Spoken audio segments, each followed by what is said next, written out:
وعلى رسوله الكريم أما بعد أعوذ بالله من الشيطان الرجيم بسم الله الرحمن الرحيم وإذا قيل لهم لا تفسدوا في الأرض قالوا إنما نحن مصلحون ألا إنهم هم المفسدون ولكن لا يشعرون وإذا قيل لهم آمنوا كما آمن الناس قالوا أنؤمن كما آمن السفهاء ألا إنهم هم السفهاء ولكن لا يعلمون وإذا لقوا الذين آمنوا قالوا آمنا وإذا خلوا إلى شياطينهم قالوا إنا معكم إنما نحن مستهزئون الله يستهزئ بهم ويمدهم في طغيانهم يعمهون صدق الله العظيم.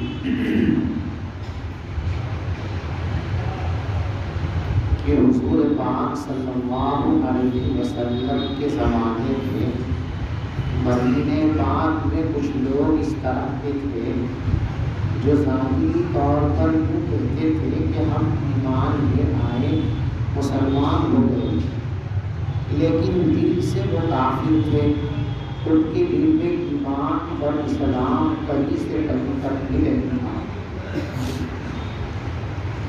یہ لوگ مسلمانوں کو دھوکہ دینا چاہتے تھے اور اپنی ان حرکتوں کی وجہ سے وہ اور بہت ساری حرکتیں اس طرح کی کرتے تھے جس سے لوگوں کو پریشانیاں ہوں، معاشرے کے اندر فساد برپا ہو۔ تو کچھ لوگ ان کو سمجھاتے تھے کہ دیکھو بھائی، فساد ایک اچھی چیز نہیں، معاشرے کے اندر خلل پیدا کرنا، غلط باتیں پھیلانا، غلط حرکتیں کرنا، اس سے سماج بگڑتا ہے، سماج میں خرابی پیدا ہوتی ہے، یہ کام تم کو نہیں کرنا چاہیے۔ وہ کہتے تھے نہیں، ہمارا مقصد فساد کرنا نہیں ہے، ہمارا مقصد تو صحیح کام کرنا ہے۔ یہ لوگوں کی عادت ہے، آج بھی اس طرح کے لوگ ہیں کہ غلط کام کرتے ہیں اور اپنے غلط کاموں کو صحیح سمجھتے ہیں، اور یہ وہی بات ہے جو پیغمبر علیہ السلام نے ایک موقع پر فرمائی تھی۔ حضور پاک صلی اللہ علیہ وسلم نے ایک موقع پر لوگوں سے فرمایا تھا کہ ایک زمانہ آئے گا کہ لوگ بے جھجک گناہ کریں گے۔ تو صحابہ کرام کے لیے یہ بات بڑی عجیب و غریب تھی، اس لیے تعجب کے ساتھ فرمانے لگے، حضور ایسا ہوگا؟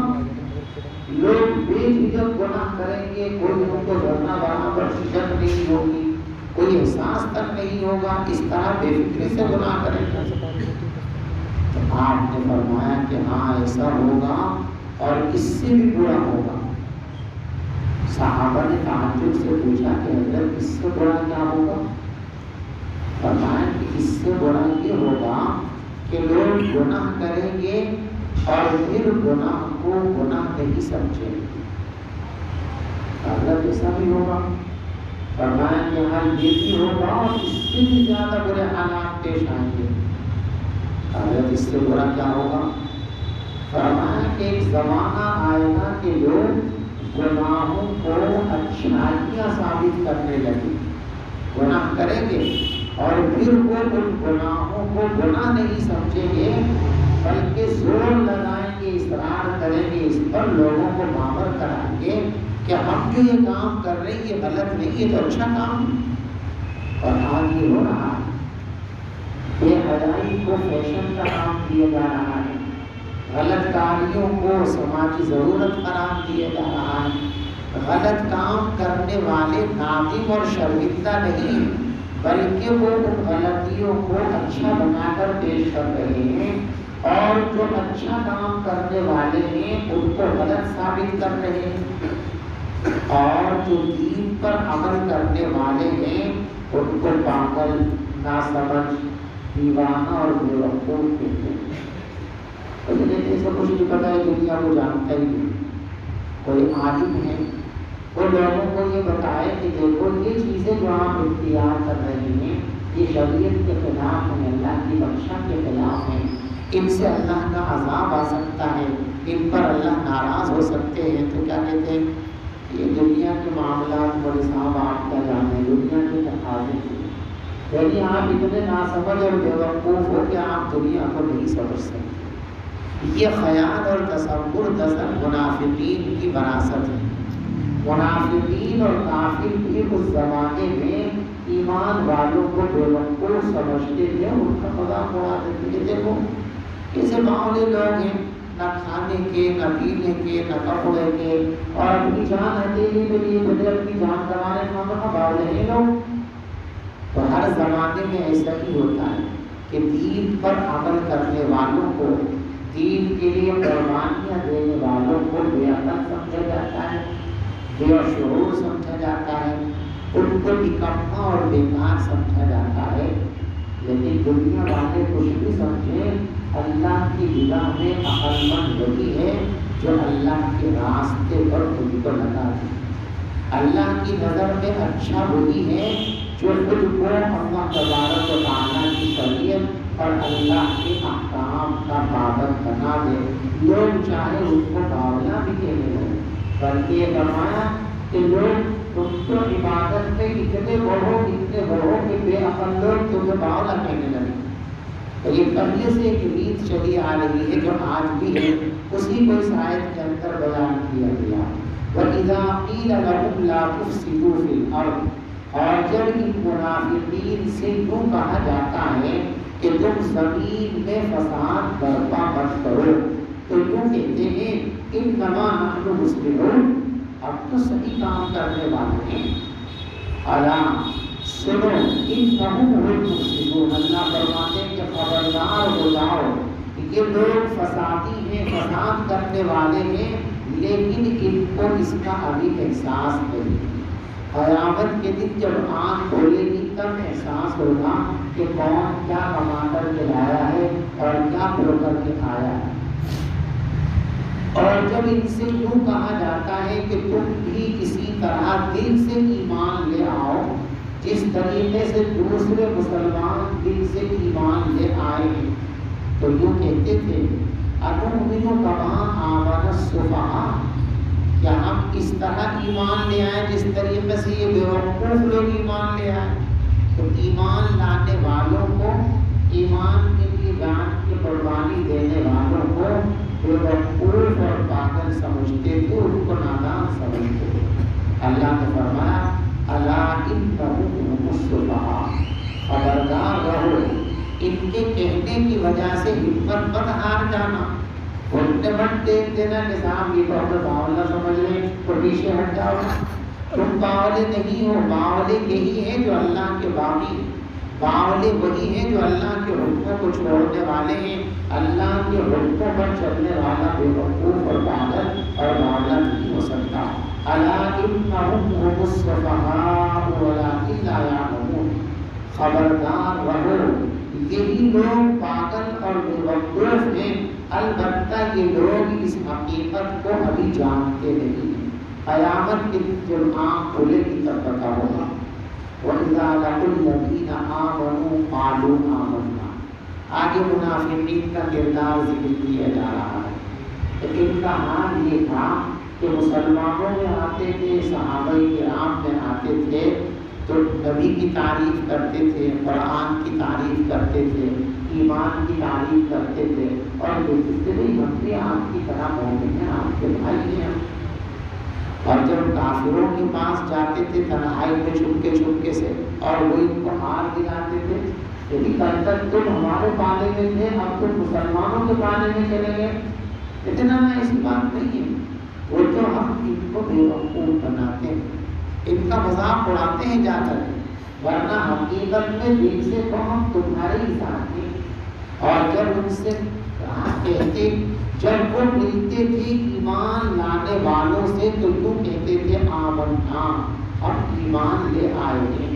وَإِذَا خَلَوْا إِلَىٰ شَيَاطِینِهِمْ، اور جب وہ اپنے شیطانوں کے پاس تنہائی میں جاتے تھے قالوا، تو یوں کہتے تھے اِنَّا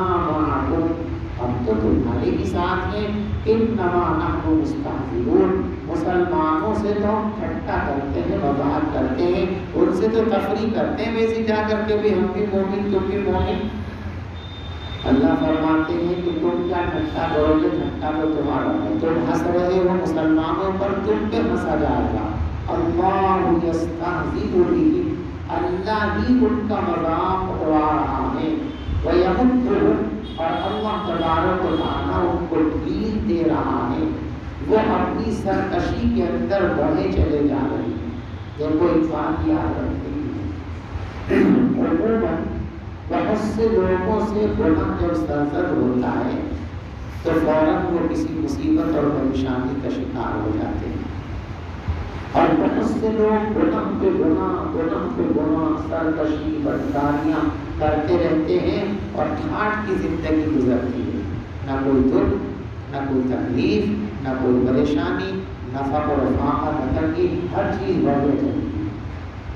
تو ایسے لوگ غلط فہمی کا شکار ہوتے ہیں کہ ہم گنہگار نہیں، اگر ہم گنہگار ہوتے، خطا کار ہوتے تو ہماری پکڑ آ جاتی۔ اچھی طرح یاد رکھو، اللہ جن سے محبت فرماتے ان کو دنیا ہی میں گناہوں سے پاک اور صاف کر دیتے۔ حدیث پاک میں کہ مومن سے گناہ ہوتے ہیں، کبھی بیمار میں مبتلا ہو گیا، کبھی قرض میں مبتلا ہو گیا، کبھی فاقے میں مبتلا ہو گیا، کبھی کوئی حادثہ، یہاں تک کہ مرنے سے پہلے وہ ایسا ہو جاتا ہے کہ اس کے نام اعمال میں کوئی گناہ باقی نہیں رہتا، اور وہ اللہ کی بارگاہ میں صاف ستھرا ہو کر کے جاتا ہے اور سیدھا اس کے لیے جنت کا فیصلہ کر دیا جاتا ہے۔ اور جن کے ساتھ اللہ تبارک و تعالیٰ یہ معاملہ نہیں فرماتے بلکہ ان کو پکڑنا چاہتے ہیں، جہنم میں ڈالنا چاہتے ہیں اور بڑے عذاب کے اندر مبتلا کرنا چاہتے ہیں، تو وہ گناہ پہ گناہ کرتے ہیں، شرارت پہ شرارت کرتے ہیں، لیکن ان کی پکڑ نہیں ہوتی، جس سے شرارت میں اور بڑھ جاتے ہیں وہ، اور زیادہ غلطیاں کرتے ہیں، اور اوپر سے یہ بھی سوچتے ہیں کہ ہم جو کر رہے ہیں وہ صحیح ہے، اگر ہمارا طریقہ غلط ہوتا تو ہماری پکڑ ہو جاتی۔ تو یاد رکھو، دنیا کی پکڑ اللہ کی ناراضگی کی دلیل نہیں ہے، اور دنیا کی بھیڑ یہ اللہ کی محبت کی دلیل نہیں ہے۔ اللہ کی محبت آخرت کے اوپر ہے، اور اللہ کسی کو آخرت میں نہ پکڑے یہ اس کے محبوب ہونے کی دلیل ہے۔ دنیا میں تو اللہ تبارک و تعالیٰ اپنے محبوب بندوں کی ذرا سی بات پر گرفت کرتے ہیں، پکڑ فرماتے ہیں، تاکہ ان کا معاملہ یہی دنیا کے اندر بے باک ہو جائے، اور قیامت کے لیے ان کے نام اعمال میں کوئی گندگی اور گناہ باقی نہ رہے۔ اولئک الذین اشتروا الضلالۃ بالہدی، یہ وہ لوگ ہیں جنہوں نے گمراہی کو اختیار کر لیا ہے ہدایت کے بدلے۔ اللہ نے قرآن کی صورت میں، نبی کی صورت میں ہدایت ان کے سامنے پیش کی، لیکن ہدایت کو ٹھکرا دیا اور گمراہی کو انہوں نے قبول کر لیا۔ اور ایسا کس لیے کیا تھا؟ دنیاوی لالچ اور دنیا کے مفاد کے لیے۔ تو اللہ فرماتے ہیں جس دنیا کو پانے کے لیے تم یہ گناہگاری حرکتیں کر رہے ہو، یہ تمہارے لیے نفع کا سودا نہیں ہے، یہ حقیقت میں تمہارے لیے گھاٹے کا سودا ہے کہ تم دنیا کی ذرا سی راحت کے لیے، دنیا کی ذرا سی لذت کے لیے، دنیا کی ذرا سی وقت اور شہرت کے لیے اپنی آخرت کو برباد کر رہے ہو۔ تو آخرت کو دے کر دنیا کے مزے لینا یہ گھاٹے کا سودا ہے۔ نفع کا سودا یہ ہے کہ انسان آخرت کو بچا لے، چاہے اس کے لیے دنیا دینی پڑے۔ رسول پاک صلی اللہ علیہ وسلم کے ایک صحابی ہیں حضرت صہیب رضی اللہ عنہ، وہ مکے میں مسلمان ہو گئے۔ تو مسلمان ہونے کے بعد وہ پیغمبر علیہ السلام سے یوں کہا کرتے تھے کہ حضرت اگر آپ مکہ چھوڑ کر کبھی جانے لگے تو میں آپ کے ساتھ چلوں گا، مجھے چھوڑ کے نہیں جائیے گا، مجھے اپنے ساتھ لے کر کے چلیے گا۔ لیکن حضور پاک صلی اللہ علیہ وسلم نے جن حالات میں ہجرت فرمائی تھی اس وقت ضروری تھا کہ آپ کی ہجرت کو پوشیدہ رکھا جائے، اسی لیے آپ چپکے سے رات کے اندھیرے کے اندر نکلے تھے، اور سوائے صدیق اکبر کے اور کسی کو آپ کا راز معلوم نہیں تھا کہ آپ رات میں مکہ چھوڑ کر آئے۔ تو آپ مکے سے نکل گئے۔ صہیب رومی رضی اللہ تعالیٰ کو جب معلوم ہوا کہ حضرت تو چلے گئے، تو وہ بھی فوراً مکے سے روانہ ہو گئے، اور جب وہ چل نکلے تو راستے میں کافروں نے، مشرکین مکہ نے ان کو پکڑ لیا اور مارا اور بہت مارا اور واپس لے جانے لگے۔ تو انہوں نے کہا دیکھو بھی ایک بات بتاؤ، تم مجھے پکڑ کے لے جاؤ گے، کیا ملے گا تمہیں نفع کا سودا بتاؤ؟ میں مکے سے جس وقت نکلا ہوں تو اپنی فلاں دولت، اپنا مال فلاں جگہ دفن کر کے آیا ہوں، تو اگر مجھے چھوڑ دو اور مدینہ جانے دو تو میں سارا مال تمہارے حوالے کر دیتا ہوں، بتا دیتا ہوں، جا کر کے نکال لینا۔ انہوں نے کہا بہت ٹھیک ہے۔ چنانچہ بتا دیا کہ میرے گھر کے فلاں جگہوں پر مال دبا ہوا، جا کے نکال لو۔ یہ کافر آئے، مال نکال لیا، اور حضرت صہیب رضی اللہ تعالیٰ گرتے پڑتے بھوکے پیاسے مدینہ منورہ پہنچ گئے۔ اس وقت تک حضور پاک صلی اللہ علیہ وسلم قبا ہی میں تھے، مدینہ پہنچے بھی نہیں تھے، یہ بھی قبا پہنچ گئے، اور حضرت سے شکایت کی کہ حضرت میں نے تو آپ سے یہ کہہ رکھا تھا کہ مجھے چھوڑ کے مت جانا، اور آپ مجھے چھوڑ کے آ گئے۔ اور شکایت کے بعد پھر کہا حضرت معلوم ہے ان کے پاس کیسے پہنچا ہے، کیسے پہنچے؟ پوری بات سنائی کہ میں چلا تو مجھے پکڑ لیا، اتنا مارا، اور پھر میں اپنی ساری زندگی کی جمع شدہ دولت ان کو دے کر کے آیا ہوں، تب جان چھوٹی ہے۔ تو آپ نے فرمایا ربحت تجارتک، بھائی تمہارا سودا بڑا نفع بخش رہا، تم نے بڑا نفع کما لیا، تم نے بڑا نفع۔ تو نفع اصل میں یہ ہے کہ دنیا چلی جائے چاہے، لیکن آخرت سلامت اور محفوظ ہے۔ اور اگر دنیا کو پانے کے لیے آخرت کو ہم نے نقصان کا شکار بنا دیا تو یہ گھاٹے کا سودا ہے۔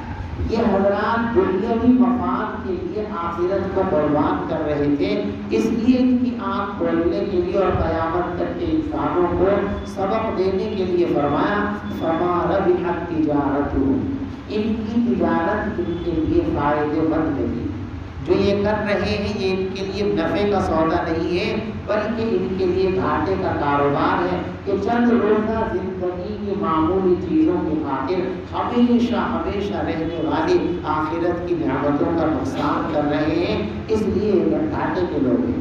فما ربحت تجارتہم، ان کی تجارت نے ان کو نفع نہیں دیا، وما کانوا مہتدین، اور نہ ان کو سیدھا راستہ مل سکا۔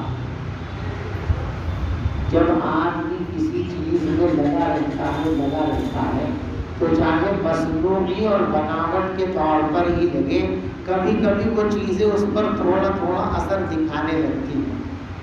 تو جب یہ مسلمانوں کے پاس بیٹھتے تھے، ان کے ساتھ نمازیں بھی پڑھتے تھے، ان کے ساتھ روزے بھی رکھتے تھے، ان کے ساتھ جہاد میں بھی جاتے تھے، تو کبھی کبھی ان کے دل میں شعلہ سا اٹھتا تھا، جب ہم ان کے ساتھ رہتے ہی ہیں، سارے کام کرتے ہی ہیں، تو سچے دل سے مسلمان کیوں نہ ہو جائیں، تو تھوڑا ذہن بنتا تھا۔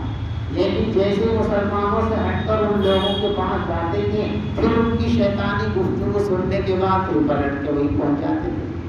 تو ان کی ایک مثال تھی کہ دیکھو آج یہ بھی رات ہو، تنہا اکیلا آدمی سفر کر رہا ہو، کھٹا ہو، بارش ہو رہی ہو، اب کھڑا ہوا ہے تو پتہ نہیں ادھر چلوں، یہاں گڈھا ہے، یہاں پانی ہے، کچھ نہیں پتا، تو آدمی ایسے میں کھڑا رہ جائے گا، چل نہیں سکتا۔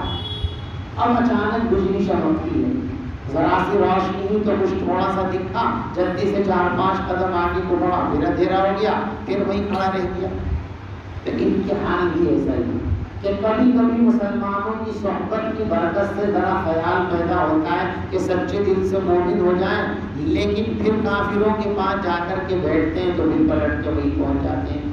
مثلہم، ان لوگوں کی مثال ایسی ہے جیسے وہ شخص کہ جس نے آگ روشن کی، فلما اضاءت ما حوله، جب آگ نے روشن کر دیا آس پاس کے سارے علاقے کو، ذهب اللہ بنورہم، تو اللہ نے ان کی دیکھنے کی قوت کو ختم فرما دیا، وترکہم فی ظلمات لا یبصرون، اور ان کو اس طرح اندھیروں میں چھوڑ دیا کہ یہ لوگ کچھ دیکھ نہیں سکتے۔ صم بکم عمی فہم لا یرجعون، یہ لوگ بھوکے ہیں، بہرے ہیں، اندھے ہیں، لہذا یہ لوگ حق کی طرف لوٹ کر نہیں آ سکتے۔ جب یہ حقیقت میں بھوکے اور بہرے نہیں تھے، لیکن جب انہوں نے اپنے کانوں کا صحیح استعمال نہیں کیا، اپنی زبان کا صحیح استعمال نہیں کیا، اپنے کانوں کا اور آنکھوں کا صحیح استعمال نہیں کیا، تو اندھوں میں اور ان کے عمل کے اعتبار سے کیا فرق رہا؟ ہمیں بھی اس پر غور کرنا چاہیے کہ اللہ تبارک و تعالیٰ نے جو ایمان کی دولت ہم کو دی ہے، اس سے بھرپور فائدہ اٹھانا چاہیے۔ ہمارے پاس قرآن ہے اور منکرین کے پاس قرآن نہیں ہے، وہ بھی قرآن پر عمل نہیں کرتے اور ہم بھی قرآن پر عمل نہ کریں تو ہم بھی اور ان میں کیا فرق رہیں گے؟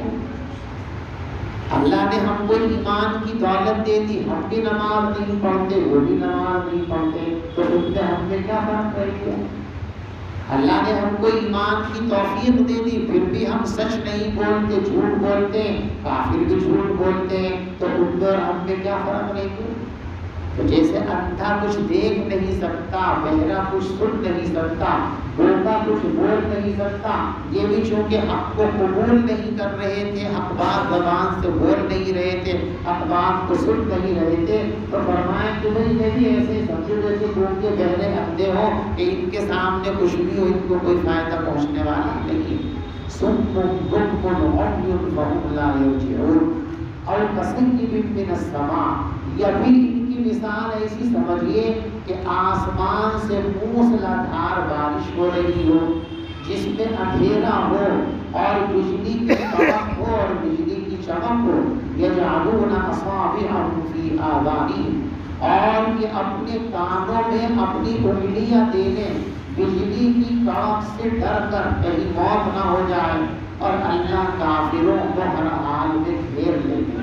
یکاد البرق یخطف ابصارهم، قریب ہے کہ بجلی کی چمک ان کی نگاہوں کو پھیلا کر دے، بس جب جب ان کے سامنے روشنی ہوتی ہے تو ذرا چل پڑتے ہیں، وَإِذَا أَظْلَمَ عَلَيْهِمْ قَامُوا، اور جب اندھیرا ہو جاتا ہے تو وہ کھڑے رہ جاتے ہیں۔ وَلَوْ شَاءَ اللَّهُ لَذَهَبَ بِسَمْعِهِمْ، اور اگر اللہ تبارک و تعالیٰ چاہیں تو ان کے کان بہرے کر سکتے ہیں، ان کی آنکھوں کو چھین سکتے ہیں، اس لیے کہ اللہ تبارک و تعالیٰ ہر چیز پر قادر ہے۔ تو آخری آیت کا سبب یہ ہے کہ اللہ کی جو نعمتیں ہیں ان کا صحیح استعمال کرو، اگر صحیح استعمال نہیں کرو گے، ناقدری کرو گے، تو اللہ تبارک و تعالیٰ بڑے غیرت مند ہیں، ایسا نہ ہو کہ اللہ تبارک و تعالیٰ ان نعمتوں کو چھین۔ ایمان ہمارے پاس سب سے بڑی نعمت اور سب سے بڑی دولت ہے، لہذا ہمیں اس کے تقاضوں کو پورا کرنا چاہیے۔ کہیں ایسا نہ ہو کہ ہماری ناقدری کی وجہ سے اللہ تبارک و تعالیٰ یہ نعمت ہم سے چھین کر دوسروں کو دے دے۔ اللہ تو قرآن کے ساتھ فرماتے ہیں نا، وَإِن تَتَوَلَّوْا يَسْتَبْدِلْ قَوْمًا غَيْرَكُمْ ثُمَّ لَا يَكُونُوا أَمْثَالَكُمْ، اگر تم روگردانی کرو گے تو اللہ تبارک و تعالیٰ تمہاری جگہ دوسرے لوگوں کو لے آئیں گے جو تم جیسے نہیں ہو گے۔ جب وہ یہاں کی بات نشین کرتی ہے، یہ جو بات کہی گئی ہے وَإِن تَتَوَلَّوْا يَسْتَبْدِلْ قَوْمًا غَيْرَكُمْ، اگر تم لوگ بدلو گے، روگردانی کرو گے تو اللہ تمہیں ہٹا کر دوسروں کو لے آئے گا۔ بظاہر یہ بات کس سے کہی جا رہی ہے؟ صحابہ سے، کیونکہ جب قرآن نازل ہوا تھا تو اس وقت کون تھے؟ حضرات تو تھے، صحابہ کرام تھے، لیکن صحابہ کرام مراد نہیں، صحابہ کرام سے یہ حرکت ہونے والی نہیں تھی، لہذا صحابہ کرام کے بارے میں کوئی بدگمانی ذہن کے اندر نہیں لانی چاہیے۔ بظاہر اس کے مخاطب اگرچہ صحابہ کرام ہیں، لیکن حقیقت میں صحابہ کرام اس کے مخاطب نہیں ہیں۔ اصل میں اس کے مخاطب ہم اور آپ ہیں جو بعد میں آنے والے، اللہ ان کو کہہ کر کے ہمیں کہنا چاہتا ہے، اور یہ آپ اور ہم بھی کرتے ہیں۔ مثلا کسی آدمی کو مصلحت ہم براہ راست نہیں کہنا چاہتے، تو اپنے قریبی سے کہتے ہیں دیکھ یہ کام کرے گا تو ایسا کر دوں گا، یہ تو کر ہی نہیں سکتا ایسا۔ اصل تو ان لوگوں کو سنانا جو لاپرواہ لوگ ہیں کہ جب ہم ان کے ساتھ ایسا کر سکتے ہیں تو تم تو بدل جاؤ نا، اس لپیٹ کے اندر آ جاؤ گے۔ تو صحابہ کو کہہ کر در حقیقت بعد کے لوگوں کو سنانا مقصود ہے کہ اسلام کی قدردانی میں ذرا اگر کوتاہی تم نے برتی تو تم سے نعمت چھین لی جائے گی۔ جیسے نبی علیہ السلام سے کبھی شرک سرزد ہو سکتا ہے؟ سوال ہی پیدا نہیں ہوتا، لیکن اللہ نے قرآن میں کیا فرمایا؟ لئن اشرکت لیحبطن عملک۔ اے نبی اچھی طرح سن لو، اگر تم نے ذرا شرک کر لیا تو ساری محنت تمہاری بیکار چلی جائے گی۔ تو نبی ایسا کر سکتے ہیں؟ مخاطب اگرچہ نبی کو بنائے لیکن نبی کو کہنا مقصود نہیں ہے، نبی کو مخاطب بنا کر در حقیقت دوسرے لوگوں کو سنانا مقصود ہے کہ تم نے کتنا ہی کچھ نیک ذخیرہ کر رکھا ہو، اگر ذرا بھی شرک آ گیا تو پچھلی ساری محنت تمہاری ضائع ہو جائے گی۔ تو جیسے نبی شرک نہیں کر سکتے، نبی کو مخاطب بنا کر دراصل دوسروں کو سمجھانا مقصود ہے، ایسے ہی وَإِن تَتَوَلَّوْا يَسْتَبْدِلْ قَوْمًا غَيْرَكُمْ ثُمَّ لَا يَكُونُوا أَمْثَالَكُمْ کے اندر صحابہ کرام اس کے مصداق نہیں ہیں۔ صحابہ کرام کو تو صرف جو ہے بظاہر مخاطب کیا گیا، دراصل بعد میں آنے والے لوگوں کو یہ بات بتانی ہے کہ اسلام کی نعمت کی قدردانی اگر نہیں کی تو اللہ تبارک و تعالیٰ اس نعمت کو چھین بھی سکتے۔ اس لیے جو نعمتیں اللہ نے ہم کو عطا فرمائی ہیں ان نعمتوں کی قدردانی کرو، ان کا صحیح استعمال کرو، ان سے صحیح فائدہ اٹھاؤ۔ کہیں ایسا نہ ہو کہ اللہ تبارک و تعالیٰ وہ نعمتیں ہم سے چھین لے اور ہم محرومی کا شکار ہو جائیں۔ اللہ تبارک و تعالیٰ اس صورتحال سے ہماری حفاظت فرمائے، ہماری نعمتوں کو اللہ تبارک و تعالیٰ محفوظ اور برقرار رکھیں، ان سے پورا فائدہ اٹھانے کی توفیق عطا فرمائے۔ آمین و آخر دعوانا ان الحمد للہ رب العالمین۔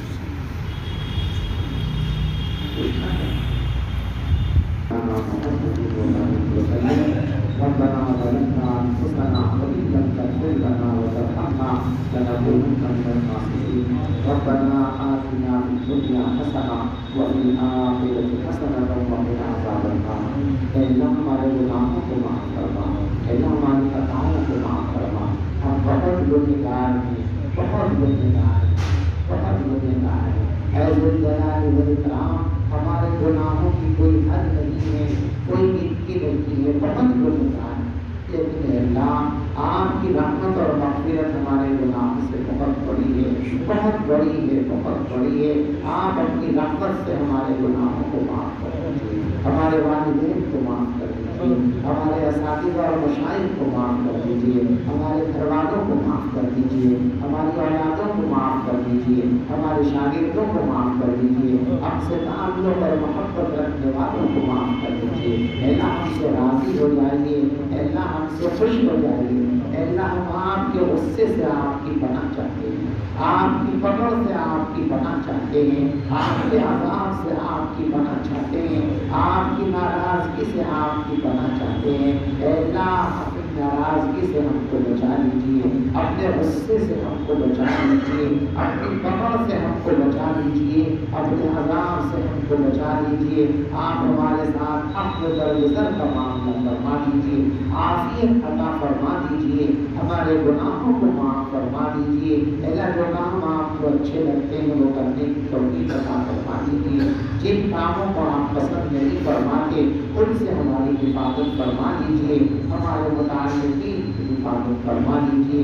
اے اللہ ہم سب پر خاص کرم کا معاملہ فرما دیجیے۔ اے اللہ جو ہم سے بیمار ہیں ان سب کو شفا عطا فرما دیجیے۔ اے اللہ جہاں بھی جو بھی بیمار ہے شفا تو آپ ہی دے سکتے ہیں۔ اے اللہ تمام بیماروں کو شفا عطا فرما دیجیے، اے اللہ تمام بیماروں کو شفا عطا عطا فرما دیجیے۔